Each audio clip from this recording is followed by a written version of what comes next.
Welcome to Daily with Doc and Becca. This program is for educational purposes only. The statements in this program have not been evaluated by the FDA. The content is not intended to diagnose, treat, cure, or prevent any diseases, nor is it intended to take the place of your primary care physician. Testimonials are shared as individual experiences of the individual sharing their testimony. Results vary and may not be typical.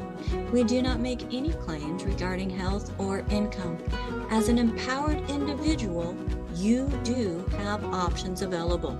We are honored to have the founding father of the science of epigenetics guiding us with the best options to obtain or maintain optimal health, Dr. Joel Wallach.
Welcome to Daily with Doc and Becca. This program is for educational purposes only. The statements in this program have not been evaluated by the FDA. The content is not intended to diagnose, treat, cure, or prevent any diseases, nor is it intended to take the place of your primary care physician. Testimonials are shared as individual experiences of the individual sharing their testimony. Results vary and may not be typical. We do not make any claims regarding health or income. As an empowered individual, you do have options available. We are honored to have the founding father of the science of epigenetics guiding us with the best options to obtain or maintain optimal health, Dr. Joel Wallach.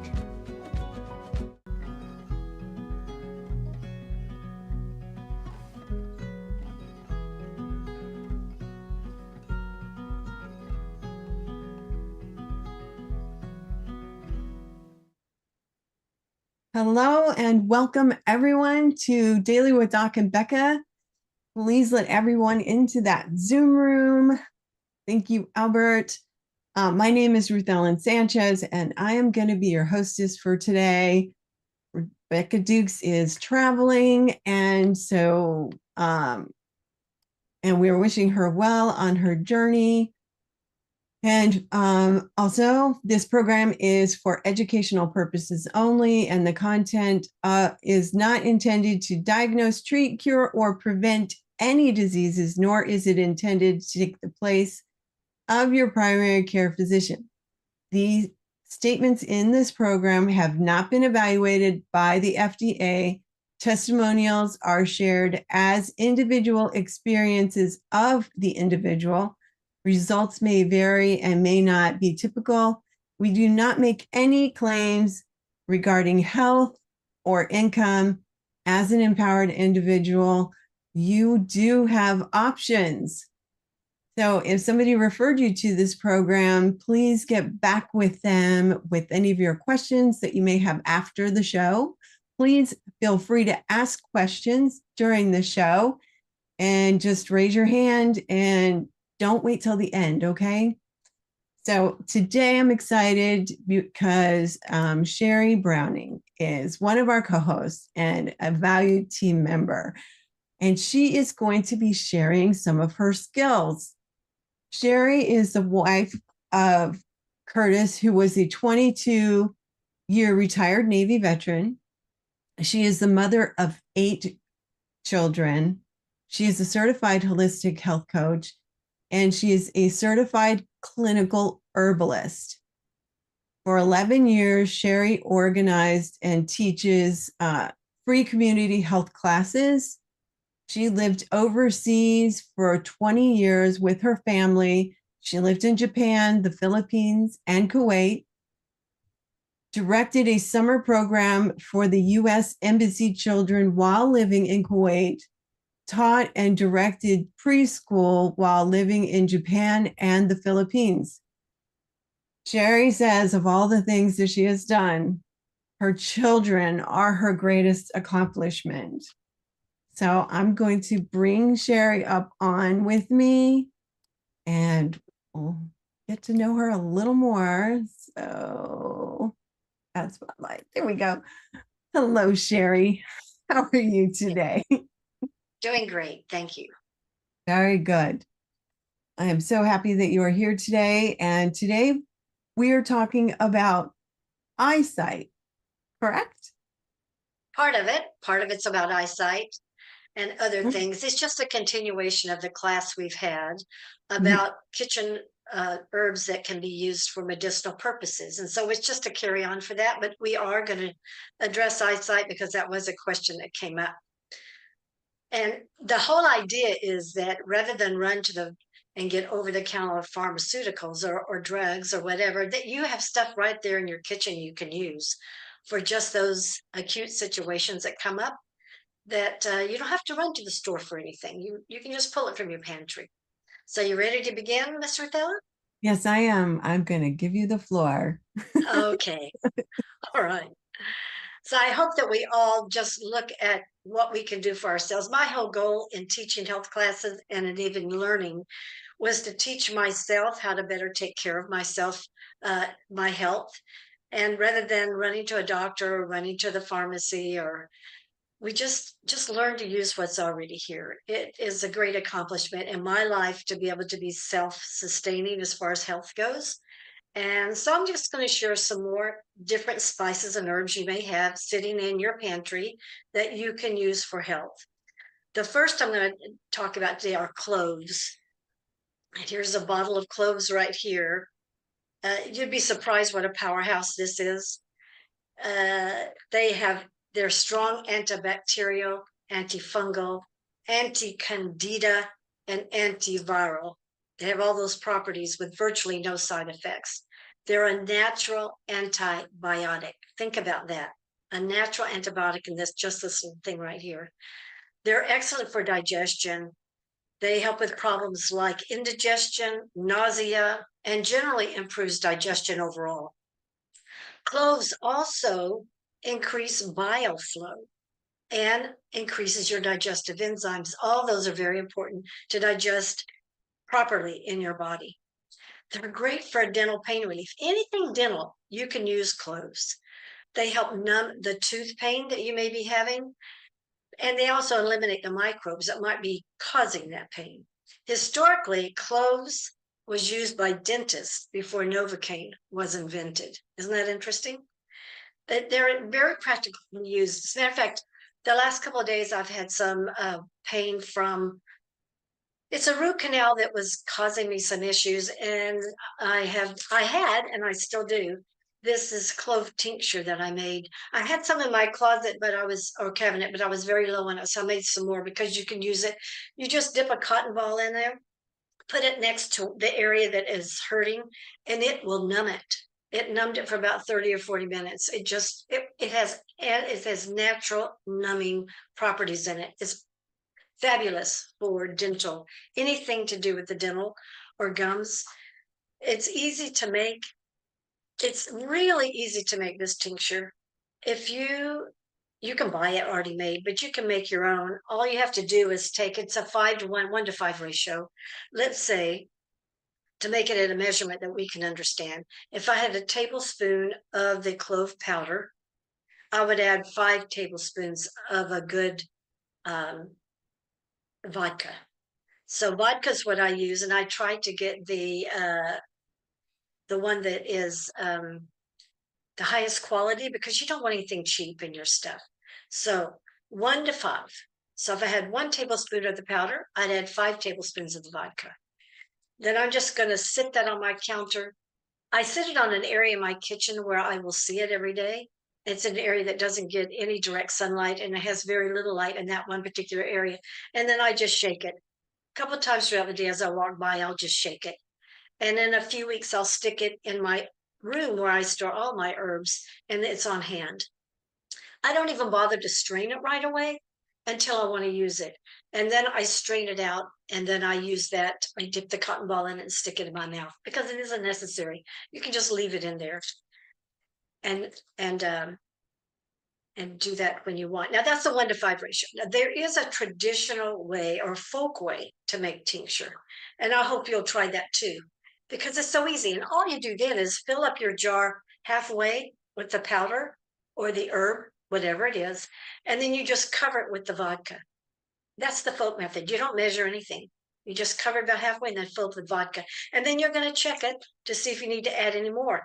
Because if you have an herb that's highly absorbent, like a powder, you may need to add more because you want to add more vodka, of course, covering those herbs. That's just simple, isn't it? Don't make it hard. Make it simple.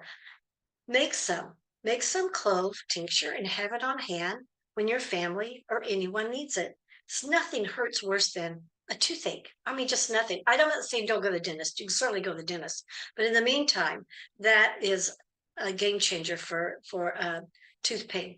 If you've had surgery, dental surgery, when you come home, put some on a cotton ball, put it next to that area. It can kill anything that might cause an infection as well as numb the area. You will love it. I know you will. So just keep it a cool, dark place. 4 to 6 weeks it's at its peak, but it'll continue to be good no matter what, because tinctures do not go bad because of their alcohol base. Okay, let's see. Cloves. Okay, now that's for anything tooth-wise, anything dental-wise. But cloves are also useful for respiratory problems like bronchitis, mucus in the lungs, colds, coughs, and even asthma. It's another thing that tincture is good for. Just get a little bit of tincture of that.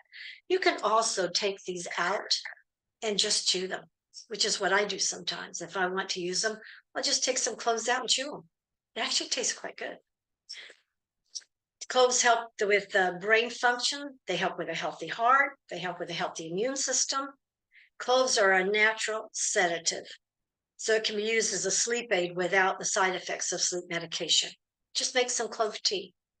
Boil in a small pan, boil some water, and then add your cloves, about 1 cup of water. Lower the heat after it's boiling and let it simmer. Cover it because you don't want any of the stuff to escape from it, and just let it simmer for about 5 minutes. And then once it's cooled, you're going to strain it, and that's what you're going to drink. And you'll want to drink this clove tea about a half an hour before you go to bed. So why? Why do you want to drink clove tea? Well, it can help you relax. It's a great sleep aid. It detoxifies the liver and it improves digestion. Great reasons for taking clove tea before bed. Try it. You might really be surprised at how much it helps. The next I want to talk about are fennel seeds, and that's what these are, fennel seeds. Fennel it tastes a lot like licorice, black licorice, or anise. You can take them out and just chew them directly too, which is if I have a stomach ache, I'll just pop some of these, some of these in my mouth and just chew them. They're fabulous. They're antispasmodic, which means it relaxes the muscles throughout the body. So it's excellent for colic, diarrhea, intestinal pain, and gas. As a matter of fact, fennel tea is great for baby colic. Just give them a drop or two of cooled fennel tea. It's wonderful for babies. It's effective for menstrual cramps because it's an antispasmodic. It relaxes the uterine muscles. It also helps to expel mucus from the lungs. It's a great cough suppressant. It's good for that dry, hacky cough that just doesn't produce anything, but just keeps you coughing and keeps you feeling worn out from it. And even if you have a productive cough and you just need some rest, this can help relax the bronchial tubes to allow you to just relax so that you can get some rest. Now, fennel, and this is where it comes about eye health. Fennel has always been used traditionally for irritated, itchy eyes and even for conjunctivitis. Now, that's a big claim. I'm not going to tell you don't run to the doctor. You can do that. But it has been used traditionally in the past for that. So you might want to try it. Who knows? You can use it topically like an eye wash. So fennel is great as an eye wash, is ideal for if you're suffering from hay fever and your eyes just keep getting irritated from the hay fever. This is great for that. So how do you make a fennel eye wash? Well, you're going to make a tea with about a teaspoon, and you want to crush the fennel seeds up a little bit. Put the crushed seeds in a cup and cover it with boiling water and let it steep for 10 to 15 minutes until the tea is cool, then strain it through a cloth. Or you can use something like this. I use this little strainer a lot when I'm working with things in my kitchen. This is what you can tell. This is one of my favorite little strainers. You can strain it through that. But I would use a cloth if you're dealing with the eyes because you don't want any particulates to get through.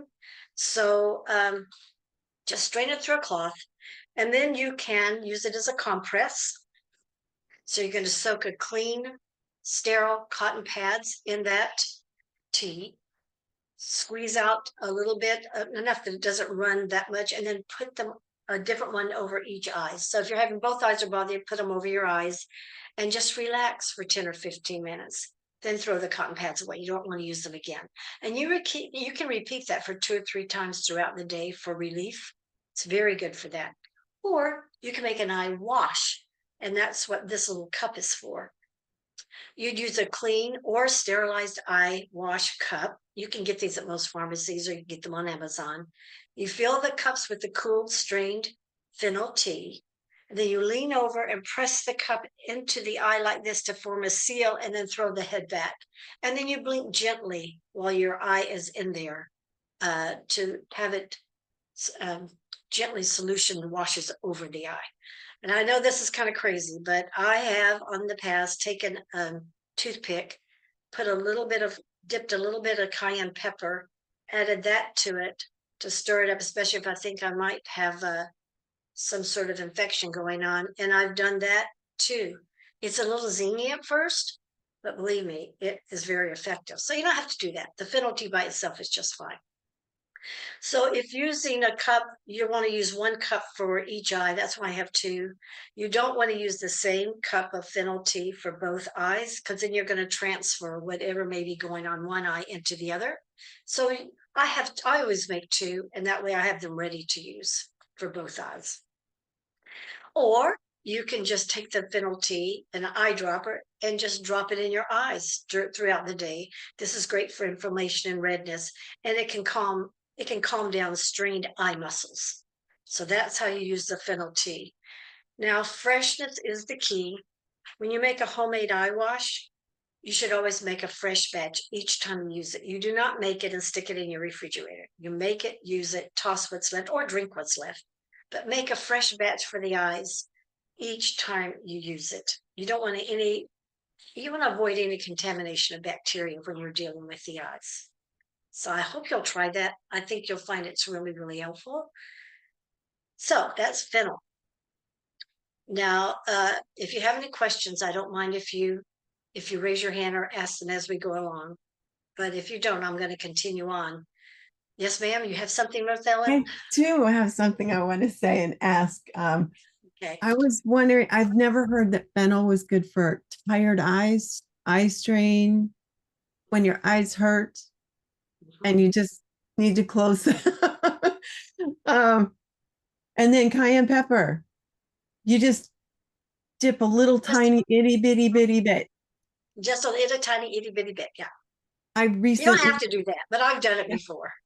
Now, I recently was listening to Dr. Glidden. He was talking about a protocol that he has for the eyes. And he says to get organic cayenne pepper and to just put 2 little grains of it in and then do an eye wash. And I was like, he crazy. I know. I was so afraid the first time. I thought, I don't know if I want to do this, but I learned it from the herbalist that I listened to of him promoting that. And I thought, well, I'm going to try it. It works. It was a little zingy, but it works. So That sounds good. I'm going to try that. Definitely. I would have never yeah, thought of that. And fennel's good for your skin as well, correct? yes, yes. Very good. All right, Fennel AJ. is a great herb. Yes, Yeah. AJ, what would you like to know? I'd just like to say this program is for educational purposes only, and the content is not intended to diagnose, treat, or cure any diseases, nor is it intended to take the place of your primary care physician. Statements in this program have not been evaluated by the FDA. And testimonials shared, as zany as they are, come from the two ladies on the screen, and results may vary and may not be typical. We do not make claims regarding health or income, but as an empowered individual, you do have options available. Thank you, AJ. AJ. You're absolutely correct. Because anytime I do something on a public forum, I get nervous because, you know, everybody has a different opinion. Everybody has a different experience. And all I can say is that these things have worked for me. There you go. But try them. This is what our ancestors used for millennia. All these things are what they did for millennia. And we have lost the ability to know how to do these, unfortunately. We That's need true. to bring it back. I don't, the older I get, the more I see how important it is to do everything as natural as possible, because that's why it's here on this earth for us. It's God's pharmacy. And if we use it, then they can help us in so many ways. And the reason for all this accumulative knowledge is because this is what's been known for centuries of how these things can help us. But I appreciate you saying that, AJ. Any more questions before I go on to fenugreek? No, carry on. I will. All right. All right. So let's go on to fenugreek. Now, that is a very ancient plant for medicinal uses. You may not have it in your spice cabinet because it's mostly used in the Mediterranean, but I would encourage you to get some. It's potentially the oldest documented medicinal plant, and it's been used for thousands of years. Fenugreek is native to the Mediterranean region, Southern Europe, and Western Asia. Both its seeds and the leaves are used for both cooking and for medicinal properties. The seeds are particularly known for their distinctive maple syrup-like smell and taste. Yeah. So what does fenugreek do? It's great for respiratory and decongestive benefits. It's an excellent decongestant for all types of lung congestion. It helps clear fluids and mucus from the lungs, improving airflow. A pinch of black pepper, as we've learned before, or cayenne can enhance its decongestant properties. So there it is, good for decongesting.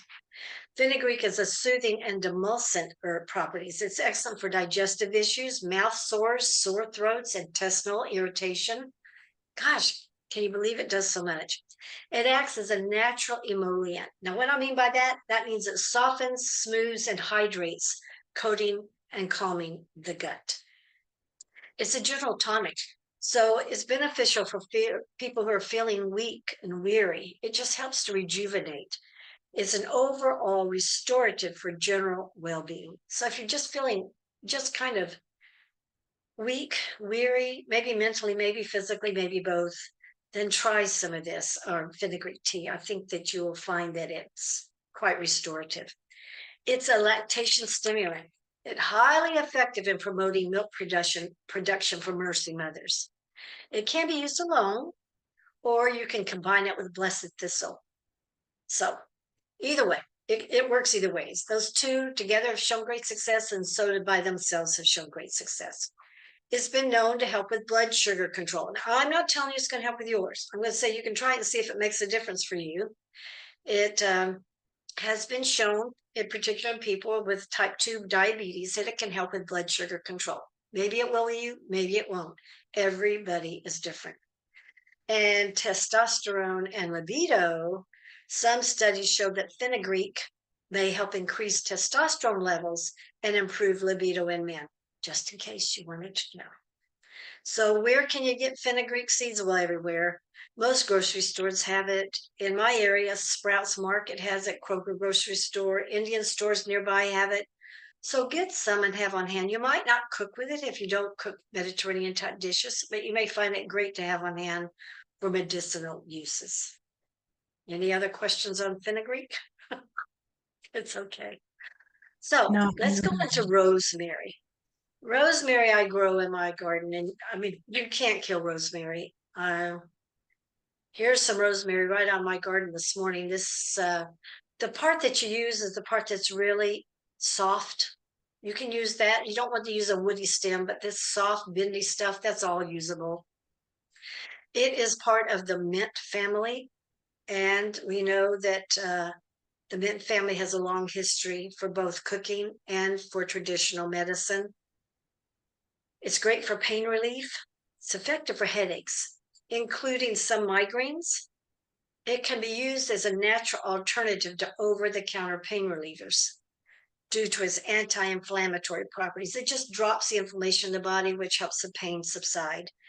So, or general discomfort overall. So you definitely want some rosemary on hand. You can buy it in the store. You can grow it. It's just so easy to grow. You can remove the leaves by pulling backwards on the stem if you want to just remove these little, what they call leaves to make stuff with. It's a digestive aid. Rosemary tea can help improve digestion by stimulating the digestive juices and bile, which can alleviate issues like gas, bloating, and indigestion. It can also support healthy gut bacteria. So that's a real plus for it too. It's also been known as a blood sugar regulator. Some research indicates that compounds in rosemary tea may have insulin-like effects, potentially helping to lower blood sugar levels. I'm not making any claims. You can try it and see if it works for you. If it works for you, fantastic. If it doesn't, well, I mean, it's just rosemary. It has been known to stimulate hair growth, particularly in the oil form or as a tea rinse. Like you make the tea, you rinse your hair in it. It helps to stimulate the hair follicles and improve scalp circulation, which can promote hair growth and help with conditions like dandruff. So how do you make a rosemary tea? Well, it's simple. Just requires a few simple ingredients. 2 or 3 big sprigs of rosemary or 1 teaspoon of the dried rosemary is plenty. 1 to 2 cups of water. You can add lemon, honey, ginger, cinnamon sticks, or whole cloves. Hey, cloves, for added flavor or for the medicinal benefits. You just bring the water to a boil in a pot, add the fresh rosemary sprigs or the dried, and then you turn off the heat, cover the pot, and just let it steep for 5 to 10 minutes. The longer you steep it, the stronger the flavor will be. Strain and serve. Rosemary sprigs are easy to pull out. I don't really have to do anything special. And since you're drinking it, not putting it in your eyes, I can use a strainer like that if I have just the sprig little leaves. Easy to do. And you can customize it. You can sweeten it with honey or add a slice of lemon if desired. You can also experiment with other additions like ginger slices, cinnamon sticks, or whole cloves while it's steeping. Just add those in while it's steeping. So like basil, rosemary is a diaphoretic, meaning it promotes sweating to help break fevers naturally. Remember, fever is your friend. We want to let the body do what it was designed to do and help it, not interfere if possible. It's also great for respiratory support like asthma. It acts as an antispasmodic, which means it relaxes the airway muscles. It has expectorant and nerve calming properties. It can be used as a tea or as a tincture. There are several ways to use it. I wouldn't eat this by itself like I would the seeds. Try some and see if you like it, but I think it's more effective if you use it as a tea or a tincture. So the next thing we'll talk about, and I grow this, and that is sage. I grow it in my garden. I dried this, and it's part of my herbal shelf stuff. This I use a lot too. Well, I use some. I don't use it a lot. Depends on what I'm using it for. But its botanical name is actually Salvia officinalis. And remember what we talked about officinalis means? Officinalis indicates a long history of medicinal use. Officinalis, remember, refers to the officina the monastery room where monks kept medicinal plants. So if you see a plant or an herb that has officinalis or officinale at the end, it has a long history of medicinal use. So what is it good for? Well, it's highly effective in drying up fluids and toning the tissues. So it's great for diarrhea and dysentery. It calms gut nerves, slowing down intestinal transit. If you're having diarrhea, you want to slow that intestinal transit down. You want to stop the colon from spasming. And so get it to relax so that it has time to take out the fluid before it expels the waste. Otherwise, it comes out altogether. It helps with serious cases of dysentery. And it's a general astringent. It soothes sore throats by reducing the fluid and the inflammation. And it helps control excessive perspiration and night sweats. So if you're having night sweats, maybe you need to take a little bit of sage tea. The astringent, it'll even help with vaginal discharge. It helps dry up clear vaginal discharge. And if you want to quit producing milk, you're a nursing mom, and you want to stop producing milk, then it will dry up unwanted breast milk. Sage and parsley together are particularly effective about drying up breast milk, but either herb alone works well. It's great for respiratory support. Similar to the other mints, sage is beneficial for respiratory issues like the cold and the flu. Drink some sage tea at the first sign of a cold or flu, 3 to 4 cups while you're sick. It has a drying action, which helps dry up runny nose, watery eyes, sinus congestion, and lung congestion because of its astringent properties. It's a mild diaphoretic, which promotes sweating, but there are others that do a little bit more than that, like the one we talked about earlier. It's great for headache and migraine relief. And like its close relative rosemary, sage can be effective for headaches and migraines. Just drink a cup of sage tea every 1 to 2 hours until relief is felt. Sometimes the multiple doses are needed. And it helps with brain function and memory. Improves circulation to the brain. It boosts brain function and memory. Sage is wonderful. Sage tea is a popular herbal infusion known for its aromatic flavor and potential health benefits. It's easy to make, whether you're using fresh or dried. So here is a basic recipe. Just a cup of boiling water, a tablespoon of the fresh leaves or dried, 1 teaspoon of the dried. So boil the water to a full boil in a saucepan. Place the sage in a cup, and then pour the boiling water over it. I would place a little dish on top and let it steep for 5 to 8 minutes. The longer it steeps, the stronger the flavor will be. But you have to be careful with sage, because if you oversteep it, it becomes bitter. So understeep rather than oversteep. 5 to 8 minutes is plenty. You strain it and drink it. You can sweeten it with honey, lemon juice, or your preferred sweetener of choice. You can serve it hot. You can chill it for an iced tea. Either way, it works. There's sage. I hope you have some on hand. It's more than just Thanksgiving time and the turkey. And then there's thyme, which I don't have one of those. Let's bring it out. It's a remarkable medicinal plant, again, in the mint family. Now, thyme is anti-parasitic.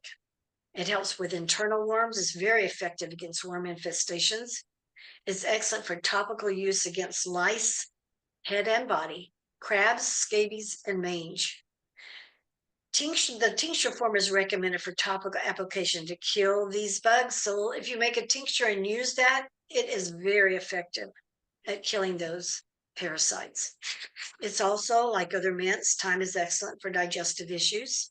It helps with stomach aches, colic, indigestion, and diarrhea. It's great for respiratory support. It's a good expectorant, helpful for coughs. It relaxes the respiratory tract muscles, making it effective for coughs, bronchitis, colds, and flus. I mean, it's part of the mint family. The mint family is good for this. It has antiseptic and antimicrobial properties. It's very good as a topical antiseptic. It has strong antifungal and antibacterial properties. It's effective for fungal infections such as ringworm, athlete's foot, psoriasis. It can be used as a lotion or tincture on the skin. Thyme tincture is particularly effective for topical use as a fungal infection. So it'd be a good idea to make some and have it on hand. Thyme contains compounds that help reduce inflammation in the body, which helps with conditions like arthritis pain. And studies indicate that it can be effective for menstrual cramps, cramp relief, with some research, and this is some research showing it's comparable to ibuprofen in reducing pain for menstrual cramps. So those are the ones we're covering today. Any questions on what to do or how to use them? Yes, I do have a Okay. question. Let me get myself over here. Okay. So much going on. I know. So when you were talking about rosemary, first of all, those are all in the mint family. That blows my mind. I know. I don't know why I didn't know that. I should have known that. But I've heard about people on TikTok and different things making shampoo for hair growth when they've had started losing their hair due to hormones or age or whatever can cause it. Stress. Stress is a big factor. How would you go about making a rosemary shampoo? Infused shampoo, that's a really good question. I'd probably make a tea, or probably the rosemary oil would work better. Okay. Just put some drops of that. I know the essential oils, I haven't studied those at great lengths. So I don't know as much about them as I know you studied them. But I would probably put some drops of rosemary oil in my shampoo and try it that way. Or if you want to make an herbal tea of the rosemary and use that as a rinse when you finish shampooing your hair, that's another way. I've done that before. It's a little more work. I don't know that I want to do that over and over again. But yeah, ideas. Very good. And so Shirley Ann Horvat, hey Shirley, she says that she is growing herbs as well. And I just eat the basil and sage, and I do have rosemary. And she's, so yes. So she's out there and she is a fellow herbalist, homegrown stuff. So I just wanted to I love it. comment, and I haven't checked YouTube. Let me check YouTube. Usually people, I think we are good. Go ahead. Thank you. Yeah, I love it when people start growing their own stuff and they start using it medicinally, because it's there waiting for you to use, and it's so easy. It's just so, I can't tell you, this has taken over so much of my garden box. It just grows so well. Sage is the same way. I can't seem to kill it. It just keeps growing. You can eat it like it is or add it to stuff. You can research how to use stuff and then try it on you, because everyone is different. Everyone reacts differently to different things. So I would try things on myself and then know what works for me and what doesn't work for me. Right. But if you have it in your not medicine cabinet, I want to keep calling it that. If you have it in your pantry, it's there for you to use. Why not? Yeah. And I love these little strainers. You can tell I've used this a lot. I bought this years ago. It came with a stack of different sizes. I can't remember where I got it. But this stays in my drawer, and I use this probably the most I use anything else when I go to string things. So helpful. And it's nice and tight woven, right? Yes, it is. It's a very tight weave. So nice. I would use a cloth. If I'm going to do anything in the eye or the ears, I would use a cloth to make sure no particulates get through. But if I'm just doing it for a tea, I would use something like that to strain. Okay, that's good. My nephew lives in the high desert in California in Victorville, and rosemary grows wild. Yeah. In the desert, in the snow. They have similar weather conditions to us because they're so high up. It's just during the day they're warmer, but at night it's the same as here in Pennsylvania. And so we can grow in any kind of climate pretty much, as long as it can get water. It's good. All right. So hardy plant. Very hardy plant. We have, it's what? It's a very hardy plant. Oh, hardy plant. Okay. And Bill has a question. So Bill, if you'd like to unmute yourself so you can ask the question. There you go. Hi. Sheri, I just wanted to ask, I put it in the notes, if we could put these recipes maybe in the team notes, and Good future idea. stuff also, because I mean, this is so much and so broad, it's like impossible for us to try to keep up, but I appreciate it. agree. But we I would be thank you. happy to do that, Bill. I think that's a great suggestion. Thank you. You're And I will work towards doing my own sauerkraut. I've never cared for it, but I did find some at Trader Joe's that is very nice. So Good. I'm going to go for that. Excellent. And Good. now on your sage, on our property here in Central Oregon, we've got like 3 or 4 different types of sage. Will any of Right. them or most of them work the same? Yes, they do. Sage is sage. I mean, there are different ones, but see which one grows the best in your area, and that's the one to count on. They're pretty much the same.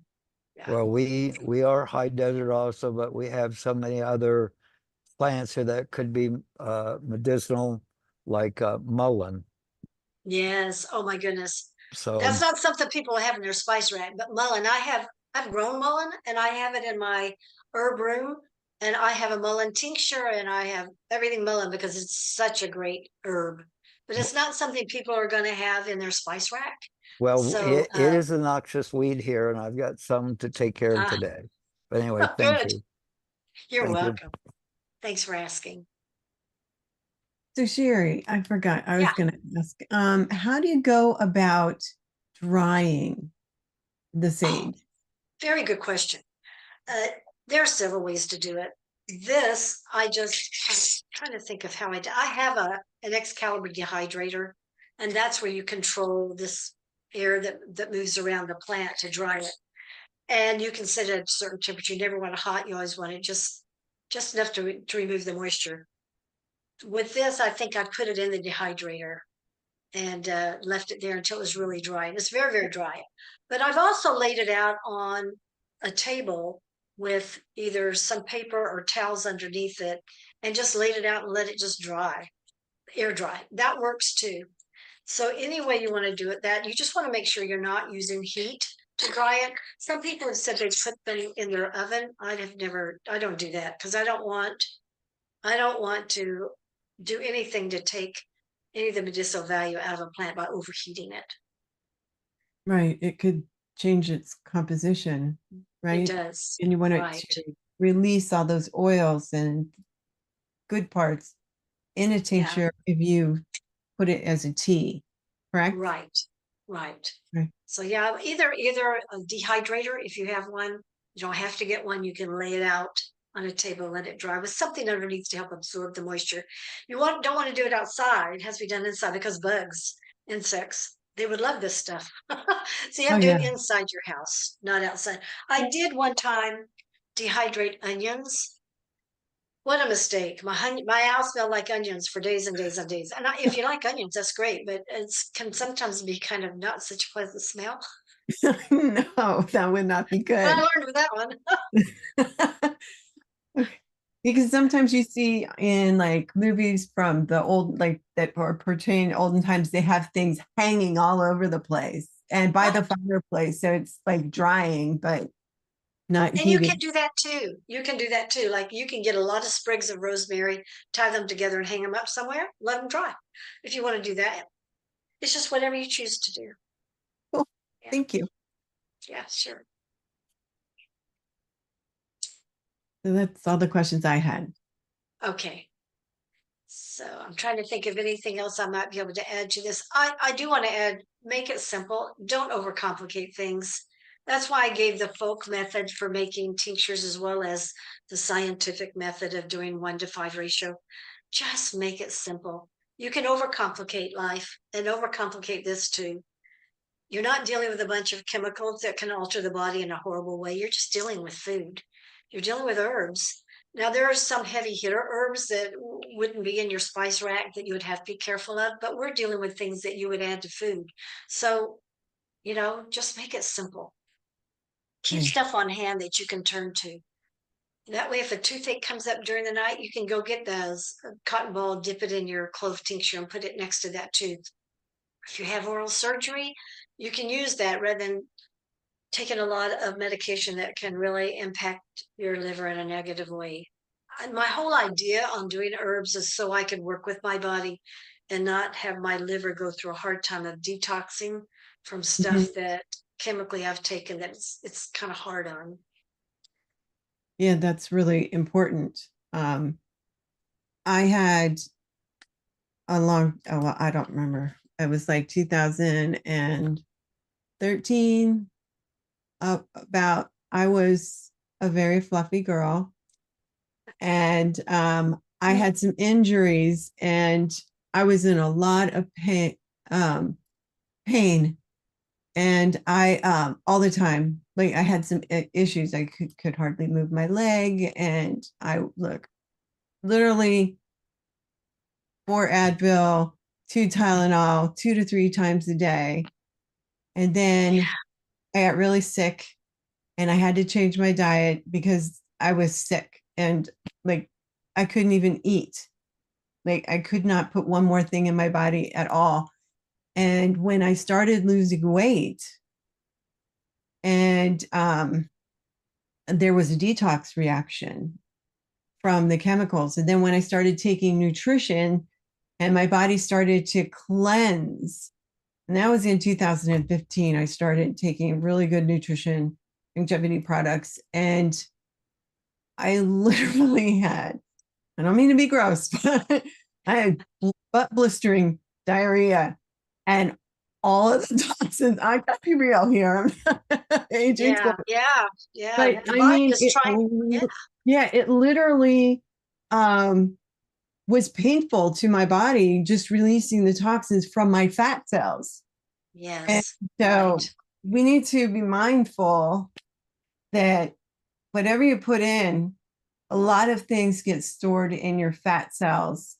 And when your body starts to release the fat and break it down, it'll literally, Dr. Conaway says that if you're losing weight and you hit a plateau, it's because your body has to releases the fat, and everything that's stored in the fat goes to the liver.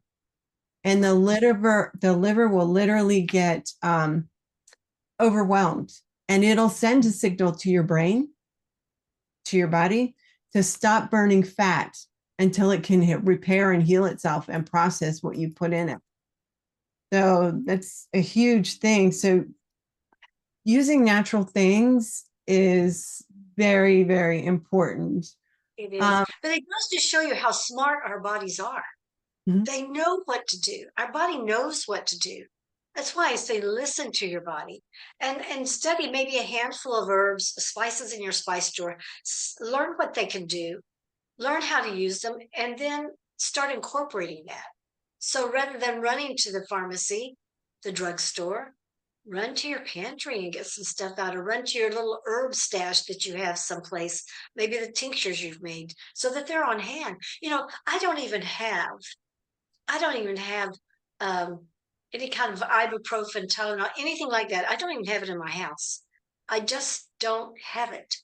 And so somebody came over once, I might have been a family member, asked me if I had something for pain relief. And I said, well, herbally I do, but I don't have anything that you'd buy at the store.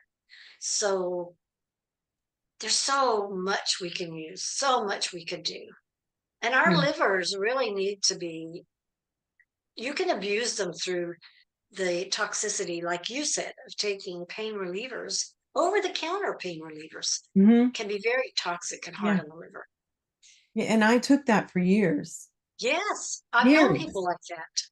Yeah. And it literally made me very, very ill. And I was over 235 pounds. Like my body couldn't even function.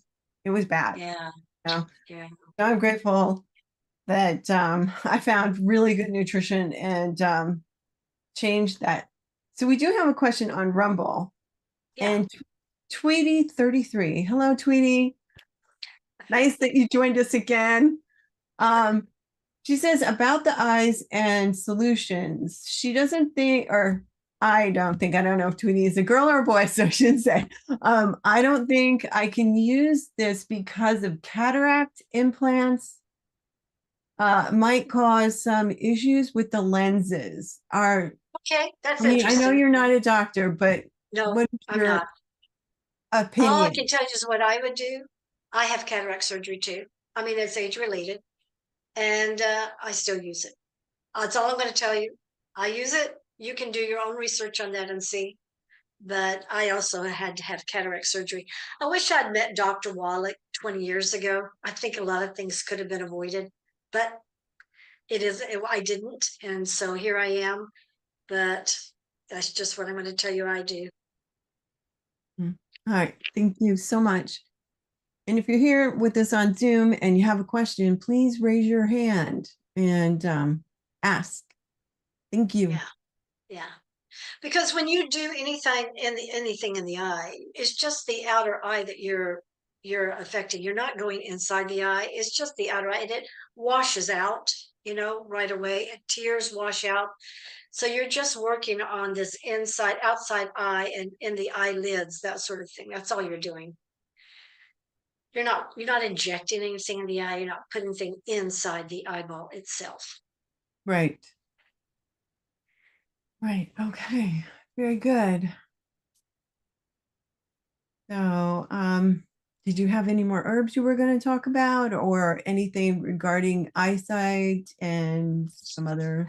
Well, we have some wonderful products for eyes.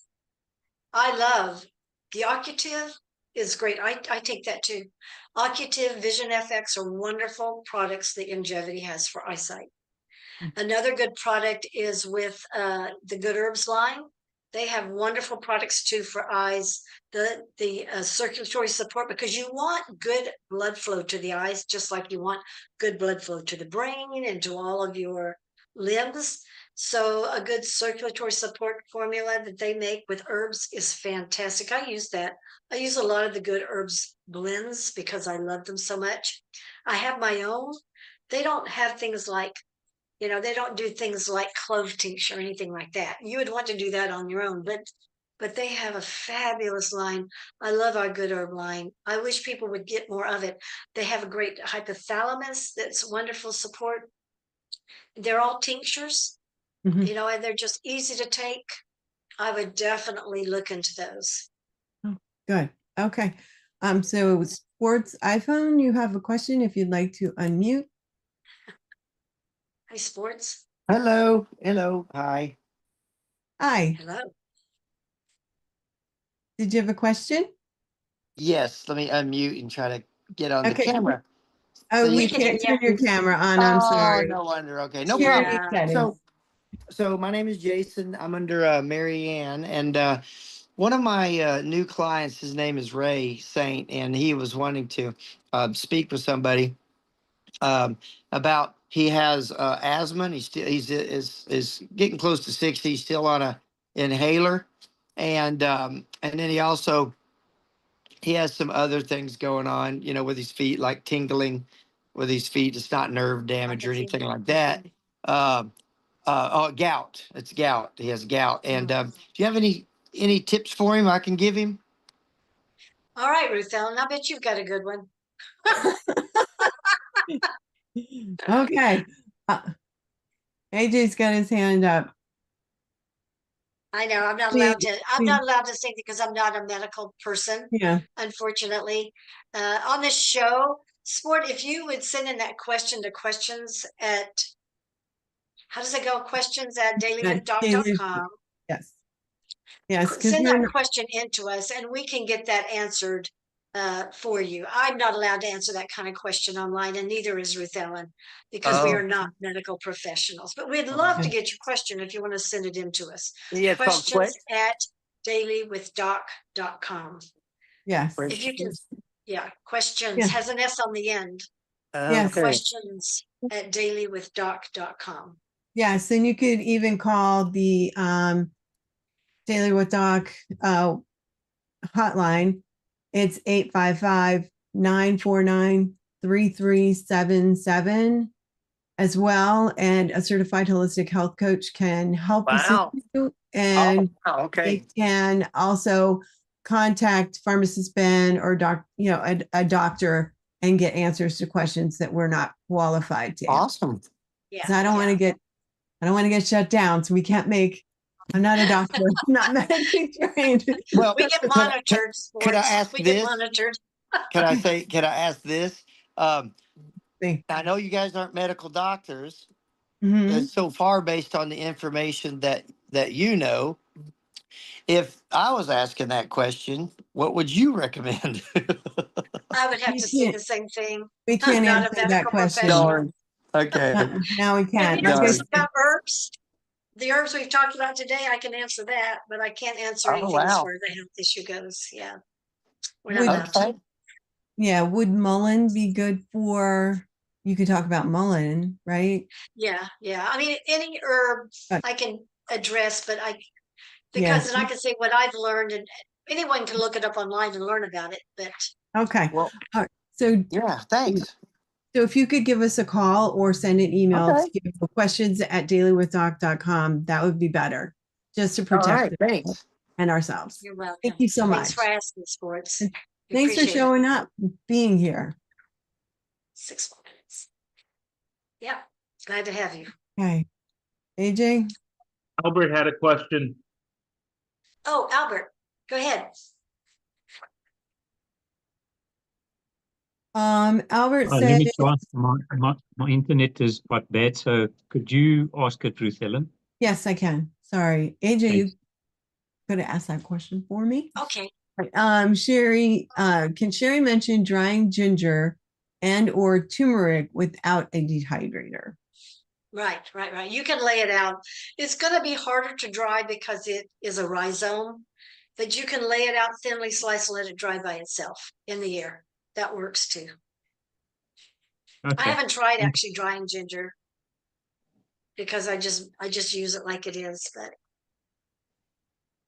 Thanks, Sheri. you're welcome. So glad you asked, Albert. Thank you very much, Albert.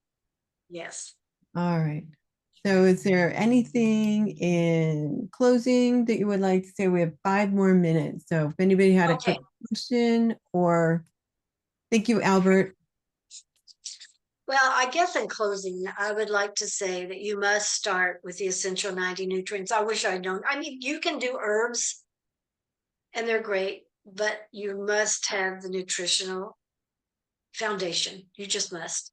The 90 essential nutrients, and that's the 60 minerals, 16 vitamins, 12 amino acids, and then 2 to 3 fatty acids. Those are an absolute base and they're a must. Then you can add things that, for when you have those acute conditions that pop up, herbs to help you with those. But you've got to start with the essential 90. That's an absolute must for everybody. That's what's missing today in most health issues with people. That's what's missing. So when I was working as a health coach, I would help people with their lifestyle changes. I'd help them with their diet. I'd help them with their mental focus. But I never saw the type of change that I see now, Mhm. now that we've added the 90 essential and avoiding the bad foods that Doc talks about all the time. That is important too. So once you have that down and you're doing it, then you're going to find, first of all, you don't have so many health issues. And second of all, when you do have an acute situation come up, and they do, then you can turn to these herbs that are sitting right there in your pantry and use them. They're very simple. It's very inexpensive and they work. And I guess that's all I have to say on that. Okay. Yeah, that's very important because you have to give the body what it needs to rebuild itself. Exactly. And it's, if you don't have that, then I'm trying to think how I want to say this and be okay. Well, it's just, I'm going to let it go. That's what I said.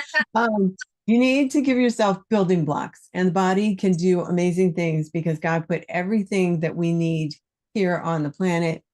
And Marilyn, you have your hand up. Would like to ask you a question. Right. They have synthetic vitamins. Is there such a thing as synthetic herbs, or are they all natural? No, I can't even imagine that ever being the case. No, they're just plants that are growing. I've never heard of a synthetic herb ever. Okay, good. See, nothing on the That's a market. great question, though. I mean, Yeah. look at our world today. It's all Yeah, I know. synthetic. It's like, I know.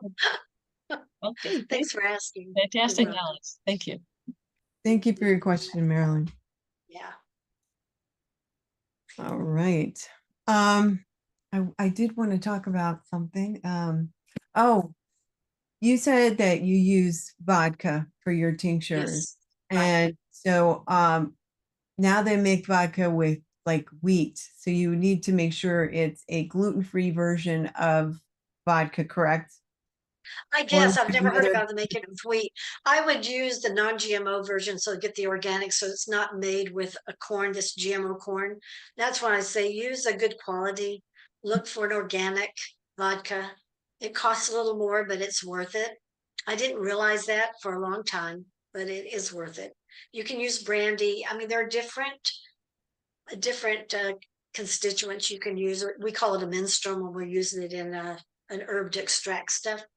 But yeah, good quality. And if somebody was an alcoholic or avoiding alcohol, they can just add hot water, boiling water to the tincture, or let it evaporate, or find a different way. I would probably just take what they're going to take out and let it sit for a while. That alcohol will evaporate, and Okay. then use a tincture that way. Okay.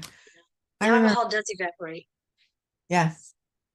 AJ says Tito's handmade vodka is made from corn, so don't use that one. Okay, Well, everybody. as long as if it's use not that. GMO corn, you can use it as long as it's not GMO corn, Okay. Very good. genetically modified. Right. So I wanted to talk about the circulatory support from Good Herbs, because that has holy basil in it, which is a natural copper. So very Yes. good for the veins, the vascular system. It Right. helps things heal. I'm sorry. It helps things gain their elasticity back. There you go. That's Sorry. right. And we Right. need copper. If you have varicose veins, you need extra copper. So there it has right in the circulatory support. It's fabulous. Awesome. Awesome. Very good. All right. So we're at the top of the hour. So if Okay. all of the co-hosts could come and join me on the screen. And Sheri, thank you so very, very much You're welcome. for coming on and doing this. And we look forward to your next topic. I might be running out of herbs in the kitchen. Oh no. You know, I spent 2 days peeling garlic and I made salt brine in a fermenting I'm garlic. proud of you for that. I'm proud of you for that. It took a long time, Sheri. My poor I know. fingers. My poor fingers. I am so sorry. Anyway, AJ yeah, has something to say. What you got, AJ? AJ, go ahead. Yeah, Olga, I don't know if you just answered it because you talked about the Good Herbs line, circulatory support, but Olga mentioned which from the Good Herbs line would you recommend for eyesight? Is it just the circulatory formula? That would be the main one because of the fact that you want good circulation into the eyes as well as the rest of the body. So that would be my main one that I would recommend. Okay. And did you already go over the other longevity products that are specific for the eyes? Yeah, the Ocutiv and the Vision FX, those are excellent. And I have a Selenium? client using them right now, and she said wonderful results. Excellent. Yeah, Good job, Sheri. And thank you, dear. the essential nutrients, always. Always. Yes. All right. Very good. Thank you so much. Thank you for joining us, everybody. Yeah, my name is Ruth Ellen Sanchez. I'm filling in for Rebecca Dukes while she is traveling. And we do have a team of certified holistic health coaches that are available to take your call. And that number is 855-949-3377. Or you can email us, excuse me, at questions@dailywithdoc.com, and one of the certified holistic health coaches on our team will get that email and somebody will contact you. Please make sure you include your age, your height, your weight, if you're on any pharmaceuticals, and also your phone number, please. so that we don't have to send you an email back saying, please give us your phone number so we can call and talk to you. Because sometimes back and forth on email it's time consuming. And then we can ask questions talking to you better than we can by emailing back and forth. So please do that. Also, please get back with the person who shared this program with you. And because we always want to make sure that you get back to your first point of contact, because they did care enough to share this with you. Also, this was not meant to treat, diagnose, or cure any diseases, only meant for educational purposes only, and just some fun learning, folks. So we have Sheri, of course, who is our guest today, but she is also part of our tech crew, and she helps get the signal out to the different platforms. And then we have Marilyn, who is Miss Speedy Fingers. If you're in the Zoom room, then you will see the dictation that she provides. And then you can copy with your phone, you can take a picture. And if you see something that you want to make sure that you remember. Also, we have Albert, who is letting people in. And all of us are part of the phone team. And Albert is in South Africa, and he's letting people in. And he also is the person that answers the phone while the rest of us are sleeping, because it is nighttime for him right now. So, and then we have AJ, who I feel like he kept raising his hand to say something, but he is our digital marketing director, and he is the reason that you see us out on a lot of the platforms that we're on. You know, we were doing YouTube and Rumble, and then he got us on like 15 other platforms. So thank you so much for all you do. AJ, you're awesome. And then my name is Ruth Ellen Sanchez again, and I'm the executive production manager of Daily with Doc and Becca. And I'm just so grateful that you're all here. And we look forward to seeing you tomorrow. Tomorrow we have pharmacist Ben Fuchs, who will be answering your questions and talking about a topic that he will pick in overnight and talk to. I don't know what it is yet.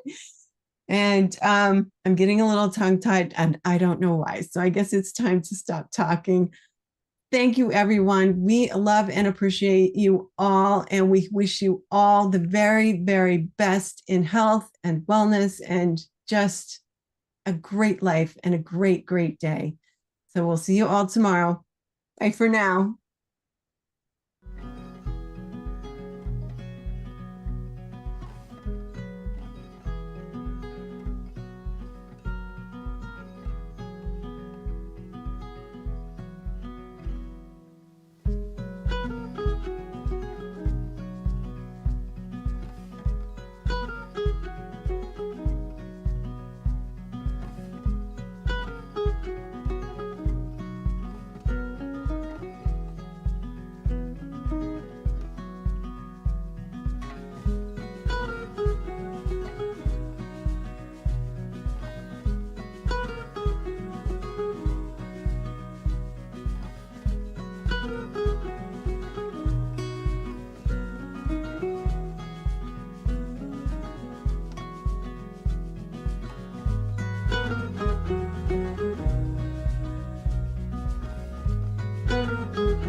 Welcome to Daily with Doc and Becca.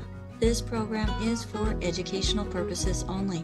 The statements in this program have not been evaluated by the FDA. The content is not intended to diagnose, treat, cure, or prevent any diseases, nor is it intended to take the place of your primary care physician. Testimonials are shared as individual experiences of the individual sharing their testimony.